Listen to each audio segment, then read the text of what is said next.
Hello everyone, this is Balaji. அதாவது இன்றைக்கி ஒரு முக்கியமான ஒரு இன்ஃபர்மேஷன் சொல்ல போகிறேன். போன மாதம் வந்து ஒரு ஹெவி செல்லிங், இந்த மாதம் வந்து ஒரு நல்ல ரிக்கவரி. இது என்ன சொல்ல வருது? இன்றைக்கி லாஸ்ட் டே, இன்றைக்கி வந்து நல்ல செல்லிங் ப்ரெஷரில் முடிஞ்சிருக்கு மார்க்கெட்டு. ஸோ ஒரு சைடு நாளைக்கு மார்க்கெட் வந்து லீவ், ஓகேவா? அதாவது மகாராஷ்டிரா டே, உழைப்பாளர்கள் தினம் அப்படிங்கிற சொல்லலாம். அவங்களுக்கு அவங்க ஏற்ற மாதிரி மகாராஷ்டிரா டே வச்சுருக்காங்க. ஸோ இப்போ வந்து பார்த்திங்கன்னா நாளைக்கு 3 days கண்டினியூஸ் ஹாலிடே. யூஎஸ் மார்க்கெட்லாம் வந்து ஒரு ஹியூஜ் ரிக்கவரியில் ட்ரேட் ஆகிட்டுருக்கு. கிட்டத்தட்ட நான் ரெக்கார்ட் பண்ணுற டைம் வந்து 8:10. ஆக்சுவலாக வந்து 1.4% மேலே யூஎஸ் மார்க்கெட் வந்து அட்வான்ஸாக ட்ரேட் ஆகிட்டுருக்கு. கிஃப்ட் நிஃப்டி அட்வான்ஸாக தான் ட்ரேட் ஆகிட்டுருக்கு 100 பாயிண்ட்ஸுக்கு மேலே. ஸோ இப்போ இருக்க ஸ்டேட்டஸ் பார்த்திங்கன்னா மண்டே கேப் அப் அப்படின்ற மாதிரி தெரியுது. பட் இது நிலைமை நாளைக்கும் யூஎஸ் மார்க்கெட் இருக்கும். கிஃப்ட் நிஃப்டியாக ட்ரேட் ஆகும் மோஸ்ட்லி. ஸோ அது கதை மாறலாம். பட் இப்போ இருக்க ஸ்டேட்டஸ் சொல்கிறேன், ஓகேவா? இது ரெக்கவரி காரணம் மோஸ்ட்லி வந்து இந்த ஸ்ட்ராங் ஏர்னிங்ஸ்னு சொல்கிறாங்க. யூஎஸ் மார்க்கெட்டில் டெக்னாலஜி ரிலேட்டடான நாஸ்டாக் ஆல்ரெடி ஆல் டைம் ஹையில் இருக்குது. ஒரு சைடு இந்த ஸ்ட்ரெயிட் ஆஃப் ஹார்மோஸ் அந்த பிரச்சனை பேசி ஒரு கட்டத்துக்கு மேலே அவங்களே டயர்ட் ஆகிட்டாங்க. ஸோ ஒரு சமாதான முறைக்கு வந்து 2 பேரும் ட்ரைவ். ஆக்சுவலாக வாருக்கு முயற்சி பண்ணுற இந்த இடத்துல இப்போ சமாதானத்துக்கு வந்து 2 பேரும் முயற்சி பண்ணிட்டுருக்காங்க. அந்த மாதிரி சிச்சுவேஷன் வந்துடுச்சு. ஸோ ரைட், அது இப்போ இதுக்கப்புறம் ஒரு பெரிய பொருட்டாக நம்ம வந்து எடுத்துக்க வேண்டாம் அந்த வார் டென்ஷன், ஓகேவா? இதுக்கப்புறம் எதாவது புதுசாக நடந்தால் பார்ப்போம். ஒரு சைடு இப்போ மார்க்கெட் ரிக்கவரி, இன்னொரு சைடு வந்து நிஃப்டி இன்றைக்கி டவுன் ட்ரெண்ட் ஆகிருக்கு. பேங்க் நிஃப்டி ஒரு சைடு டவுன் ட்ரெண்ட் ஆகிட்டுருக்கு. நான் மந்த்லியில் ஒரு முக்கியமான விஷயம் சொல்கிறேன், ஓகேவா? இது வரைக்கும் நான் லாங் டேர்ம் அனாலிசிஸ் வந்து முக்கியமான ஏதாவது டேர்னிங் பாயிண்ட் இருந்தால் தான் சொல்லுவேன். இல்லைனா மந்த்லி வீக்லிலாம் பெருசாக உங்களுக்கு டெய்லி வீடியோஸில் சொல்கிறது கிடையாது. Just day trend intraday trend சொல்கிறதோட சரி. ஆனால் இப்போ வந்து இந்த ஏப்ரல் மந்த்து க்ளோஸ் ஆகிருக்கு. ஸோ லாஸ்ட்டு மந்த் ஒரு ஹெவி செல்லிங். இப்போ நான் எடுத்து வச்சுட்டு வந்து மந்த்லி சார்ட் நிஃப்டியில் இன்வெஸ்டர்ஸ் கவனமாக பாருங்கள். போன மாதம் வந்து பார்த்திங்கன்னா நிஃப்டி வந்து ஒரு ஹெவி செல்லிங், கிட்டத்தட்ட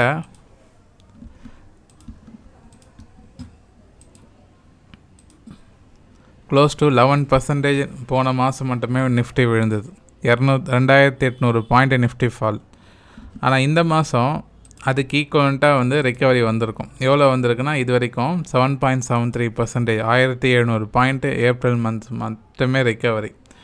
இந்த மாதம் இவ்வளோ ரிக்கவரியாக இருக்குல்ல, இந்த ரிக்கவரிக்கு வந்து யார் காரணம்? இன்ஸ்டியூஷன் பை பண்ணா 7% இண்டெக்ஸோட ஆவரேஜ் ரிட்டர்ன்ஸே ஒரு வருஷத்துக்கு வந்து 10-12% தான். நீங்கள் லாஸ்ட் 10 years டேட்டா எடுத்து பார்த்தாலே.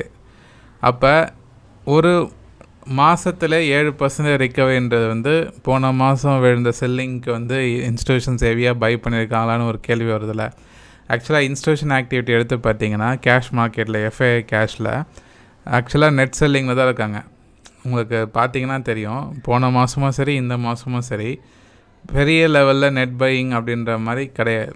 ஸோ முட்டை கொடுத்துருக்காங்க. நேற்று கமெண்ட் போட்டிருந்தார், நம்மளோட மியூச்சுவல் ஃபண்ட்ஸ் இன்வெஸ்ட்மெண்ட் எல்லாமே வந்து எஸ்ஐபி போகிறது எல்லாமே மார்க்கெட்டை கீழே விழாமல் முட்டைக்கிறதுக்கே சரியாக போகுது அப்படின்னு. அது ஒரு சைடு உண்மை தான். போன மாதம் 1000 இதெல்லாம் க்ரோஸ், ஓகேவா? 1,22,540, கிட்டத்தட்ட 1,00,000 கோடிக்கு மேலே போன மாதம் வந்து எஃப்ஐஐ செல் பண்ணியிருக்காங்க. ஆனால் அதுக்கு ஈக்குவலண்ட்டாக டிஏ வந்து பார்த்திங்கன்னா பெரிய லெவலில் பை பண்ணியிருக்காங்க போன மாதம். ஆனால் இருந்தாலும் மார்க்கெட் விழுந்துச்சு. இந்த மாதம் ஏப்ரல் 62,000 கோடிக்கு மேலே எஃப்ஐஐ வந்து செல் பண்ணியிருக்காங்க. நெட் பர்ச்சேஸில் செல்லிங்கில் தான் இருக்காங்க. ஆனால் டிஏ வந்து பார்த்திங்கன்னா கிட்டத்தட்ட 47,000 கோடி வந்து பை பண்ணியிருக்காங்க. ஸோ இதில் பார்க்கும் போது உங்களுக்கு என்ன புரியுது? இந்த மாதம் வந்து நெட் பையர்ஸ்னு கிடையாது, ஃபுல்லாக நெட் செல்லர்ஸ் தான் ஓவராலாக பார்க்கும்போது. ஆனால் இருந்தாலும் மார்க்கெட்டை வந்து 7% ரிக்கவரி. அப்போ யார் மார்க்கெட்டை வந்து இந்த அளவுக்கு ஏற்றிருக்கா? ரீட்டைலர்ஸாக? ஸோ இது வந்து ஒரு காம்ப்ளிகேட்டடான கொஷின்.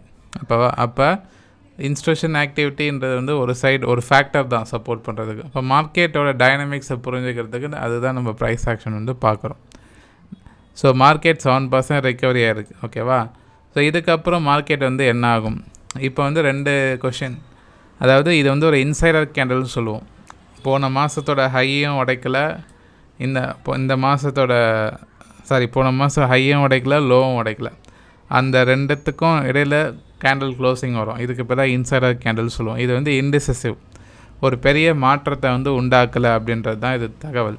லாஸ்ட்டு 4 மாதம் ஜனவரி, பிப்ரவரி, மார்ச், அதாவது டிசம்பர், ஜனவரி, பிப்ரவரி, மார்ச், லாஸ்ட் 4 மாதம் விழுந்த டவுன் ட்ரெண்டுக்கு இந்த மாதம் வந்து நல்ல ரிக்கவரி, அப்படி தான் நான் பார்க்குறேன். ஆனால் வந்து இங்கேருந்து கண்டினியூவாக அப் ட்ரெண்ட் ஆகுமா அப்படின்றது வந்து பார்த்திங்கன்னா அப்கமிங் டேஸில் தான் தெரியும். இது வந்து ஷார்ட் கவரிங்காலே இந்த மாதம் முடிஞ்சது. ஸோ இது டவுன் ட்ரெண்ட் ஆகுமா அப்படின்னா, ஆக்சுவலாக வீக்லி சார்ட்டில் வந்து ட்ரெண்டு பார்க்கும்போது உங்களுக்கு ஒரு என்ன சொல்கிறது, இப்போதைக்கு மார்க்கெட் வந்து ஒரு வீக்லி சார்ட்டில் ஒரு டவுன் ட்ரெண்ட் பாயஸில் தான் வந்து தெரியுது. ஃபுல் ரிக்கவரி இல்லை, ரிக்கவரி ஆகிருக்கு. ஆனால் வந்து அப் ட்ரெண்டு திரும்புகிற அளவுக்கு வந்து மார்க்கெட் இன்னும் ஸ்ட்ராங்காக ரிக்கவரி வரல. வீக்லி கேண்டலில் மந்த்லிலலாம் சொல்கிறேன். ஸோ லாங் டேர்ம் ட்ரெண்டில் இந்த கோவிட்லேருந்து வந்துட்டு இருந்த லாங் டேர்ம் ட்ரெண்டெல்லாம் மார்க்கெட் ரிவர்சல் ஆகிடுச்சு. அப்போ லாங் டேர்முக்கு டவுன் ட்ரெண்ட் ஆனால் அதுவும் நம்ம வந்து இப்போ உங்களுக்கு ஏன் அப்படி சொல்கிறேன்னா, இந்த பாருங்கள், இந்த லோ போன மாதம் 22,000 மார்க்கெட் பிரேக் பண்ணலையா, திருப்பி அந்த ஹை. ஸோ 2 மீனிங்ஃபுல்லான ஹை வந்திருக்கு, 2 மீனிங்ஃபுல்லான லோ வந்திருக்கு. இதை நம்ம டவுன் ட்ரெண்ட்னு சொல்ல முடியாது, ரேஞ்சு பவுண்ட் மார்க்கெட் தான். லாங் டேர்மில் சின்ஸ் ஆகஸ்ட் 2024 நிஃப்டி வந்து ஒரு புது உச்சத்துக்கு வந்து போகவே இல்லை. கிட்டத்தட்ட வந்து 2 வருஷம் ஆகிடுச்சு மார்க்கெட் வந்து ஒரு புது உச்சத்தை பதிவு பண்ணி. இதில் யார் லாபம் பண்ணாங்கன்னா, அந்த ஷார்ட் டேர்மில் வாங்கி விற்கிறாங்க பார்த்தீங்களா, அவங்களுக்கு மட்டும்தான் மார்க்கெட்டில் ப்ராஃபிட் கொடுத்துருக்கே தவிர லாங் டேர்ம் இன்வெஸ்டருக்கு பெரிய ரிட்டர்ன்ஸ் வரலன்றது தான் தகவல். என்ன பாலாஜி, இந்த நிஃப்டியே 5 நிமிஷமாக பேசிகிட்ருக்கீங்கன்னு சொல்லாதீங்க. மார்க்கெட் அடுத்த 3 டேஸ் வந்து நிறைய டைம் இருக்குது நம்மளுக்கு. ஸோ அதனால் வந்து இந்த லாங் டேர்ம் அனாலிசிஸ்க்கு நான் உங்களுக்கு விஷயம் சொல்கிறேன், ஓகேவா? இப்போ லாங் டேர்மில் ரேஞ்சு பவுண்ட் தான், ஷார்ட் டேர்மில் டவுன் ட்ரெண்டாக இருக்குது மார்க்கெட், இன்னும் ரிவர்சல் ஆகலை. அதுக்கு ரிவர்சல் ஆகுனா டே சார்ட்டில் வந்து நிஃப்டி வந்து 24,200 கிராஸ் ஆகணும். ஆல்ரெடி வந்து ஒரு நல்ல ரிக்கவரி, இங்கேருந்து ஒரு ஸ்ட்ராங் ரிக்கவரி. அந்த ஸ்ட்ராங் ஒரு மைனர் அப் ட்ரெண்ட் வந்து இப்போ முடிகிற தருமாயில் தான் இருக்குது. பட் வந்து இது கன்ஃபார்ம் பண்ணுறது, அப் ட்ரெண்ட் ஆகிறது டவுன் ட்ரெண்ட் ஆகுது, இன்னும் இந்த இடத்துலேருந்து ரிக்கவரி இன்னும் ரிவர்சல் ஆகலை. இங்கே ரேலி ஆச்சு பார்த்தீங்களா, இந்த 7% ரேலிக்கு இந்த இடத்துல வந்து ஒரு சைட் வேஸ் மாதிரி போகுது.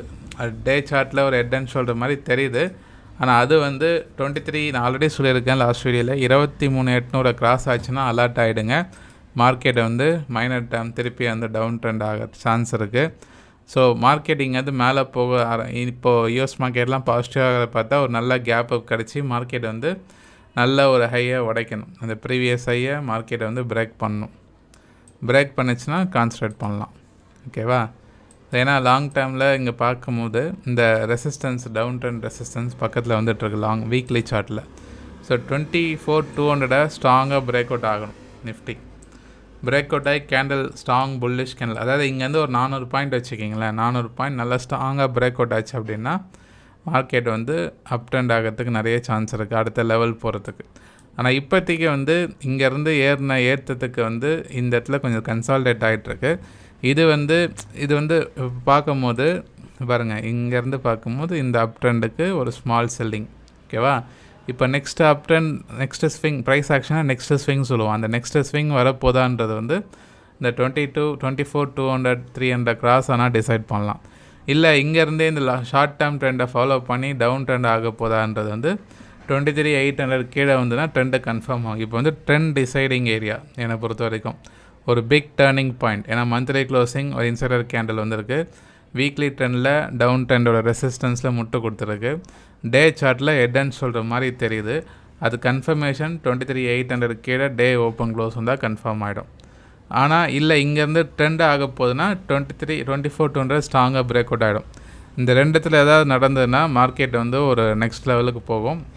ஸோ இந்த ஒரு மாதம் ரேலி முடிஞ்சிடுச்சு. இதுக்கப்புறம் அடுத்த மாதம் என்ன பாலாஜி இப்படி சொல்லிட்டீங்க, அப்போ வந்து நிஃப்டி இப்படின்னா எல்லா ஸ்டாக்ஸும் இறங்குமா அப்படின்னா அது கிடையாது. லார்ஜ் கேப் மட்டும்தான் இப்படி இருக்குது. நீங்கள் ஸ்மால் கேப் நான் மட்டும் சொல்கிறேன், அடுத்தது மற்ற வீடியோவில் கமெண்ட் பண்ணுறேன். நிஃப்டி ஸ்மால் கேப் எடுத்துக்கிட்டிங்கன்னா கிட்டத்தட்ட மந்த்லியில் போன மாதம் ரொம்ப சின்ன லெவலில் அஃபெக்ட் ஆனது வந்து ஸ்மால் கேப் தான். பார்த்தீங்கன்னா போன மாதம் நிஃப்டி மட்டுமே 11% விழுந்திருக்கும். ஆனால் ஸ்மால் கேப் வந்து ரொம்ப கம்மியாக தான் விழுந்தது, கிட்டத்தட்ட வந்து 10% தான். அதாவது ஸ்மால் கேப் கம்பேர் பண்ணும்போது ஆக்சுவலாக 3 மடங்கு விழும். நிஃப்டி வந்து 1% விழுந்ததுன்னா 3 மடங்கு ஸ்மால் கேப் விழுந்திருக்கணும், ஆனால் விழலை. அதுக்கு காரணம் வந்து ஸ்மால் கேப் பெரிய லெவலில் லாஸ்ட் 3 இயர்ஸாக பர்ஃபார்மன்ஸ் பண்ணாதனால தான். இந்த மாதம் மட்டுமே ஸ்மால் கேப் வந்து கிட்டத்தட்ட 17% ஏறி இருக்குன்னா பார்த்துக்குங்க. ஸோ லாஸ்ட் 4 மந்த்ஸோட அந்த செல்லிங்கை இன்சைடர் கேண்டில் சொன்ன பார்த்தீங்களா மந்த்லியில், ஆனால் ஸ்மால் கேப்பில் அந்த மாதிரி இல்லை, இன்சைடர் கேண்டில் மாதிரி இல்லை. 4 மந்த்ஸோட கேண்டில் ப்ரிக்கவே இருக்குது. அதனால் இந்த கண்டிஷனில் நிஃப்டிக்கு சொன்ன கேஸ் வந்து ஸ்மால் கேப்புக்கு இல்லை. அப்போனா என்ன அர்த்தம்னா small cap sector, mid cap sector ஓரளவுக்கு பரவாயில்ல, ஸ்விங் ட்ரேட் பண்ணலாம். பட் நிஃப்டியில் மட்டும் கொஞ்சம் அலர்ட்டாக இருங்க. பட் அந்த இம்பேக்ட் இருக்கும். பட் நிஃப்டியில் கொஞ்சம் அலர்ட்டாக இருக்கணும். அடுத்த டேஸ் வந்து நம்ம முக்கியமான டேஸ், ட்ரெண்டு டிசைட் ஆகிற ஏரியா.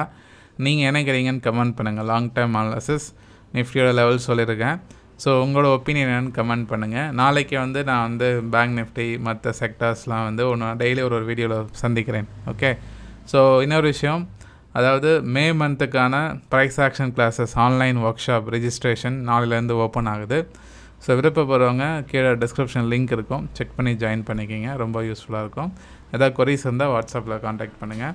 இந்த வீடியோ ரொம்ப லென்த் ஆகிடுச்சுன்னு நினைக்கிறேன். ஏன்னா சில விஷயத்தை டீட்டெயிலாக எக்ஸ்பிளைன் பண்ணால் தான் வந்து உங்களுக்கு புரியும். So okay, right. ஸோ பார்ப்போம். மிக்க நன்றி நண்பர்களே.